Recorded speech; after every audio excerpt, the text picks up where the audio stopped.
Flu season is at its peak. Now that kids are back in school, flu cases are on the rise. Today we sent News Channel 6's Ashley Osborne to talk to a local pediatrician. She joins us now from the Children's Hospital of Georgia with his advice for you this flu season.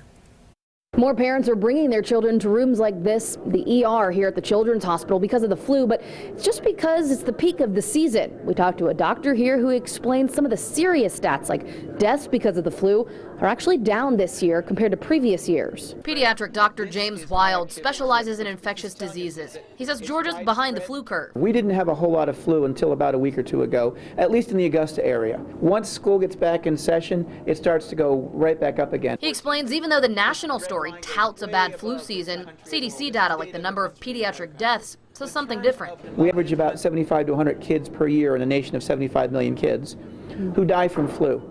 Average 75 to 150, we've had 20 so far this year who have died from the flu. So why all the buzz about a bad flu season? Dr. Wild points partially to the bad one the Southern Hemisphere had about 4 to 6 months ago. CDC has been predicting a really bad season. So far, at least in the Augusta area, we're not seeing a horrible season. And as for the vaccine, the prediction is it's not going to be all that helpful, even though the components are matching the strain of flu going around pretty well. But for reasons that are not entirely clear, it's just not a very helpful vaccine this year or last year. The doctor points out that you're still better off getting the flu vaccine, but it's not guaranteed to keep you 100% healthy. For children, you're looking at about 60 or 70% protection. In adults, you're looking at about 85 to 90% protection. So even in a good year, flu vaccine is not a super vaccine. In a poorly matched year, lots of people will get flu even with the vaccine. And this is key. Don't reach for antibiotics because the flu is a virus. You feel miserable, what can you do about it?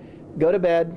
Take Tylenol or Motrin for the aches, pains, and fever, get lots of fluids, and wait it out. The doctor also says because Tamiflu has such little impact on healthy people probably don't need to take it.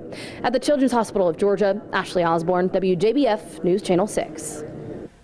Augusta University Health temporarily restricting hospital visits for friends and family who are 18 or younger. They're trying to prevent the spread of the flu and other sicknesses. They also ask guests who have flu-like symptoms to not visit patients at any AU medical center. Hospital officials understand this may be inconvenient, but say protecting patients is their biggest concern. The flu usually comes on suddenly, unlike the common cold. Symptoms include fever, sore throat, muscle and body aches. There may also be fatigue and a cough. In severe cases, the virus can cause complications like pneumonia, bronchitis, and sinus and ear infections. If you think you have it, see a doctor right away.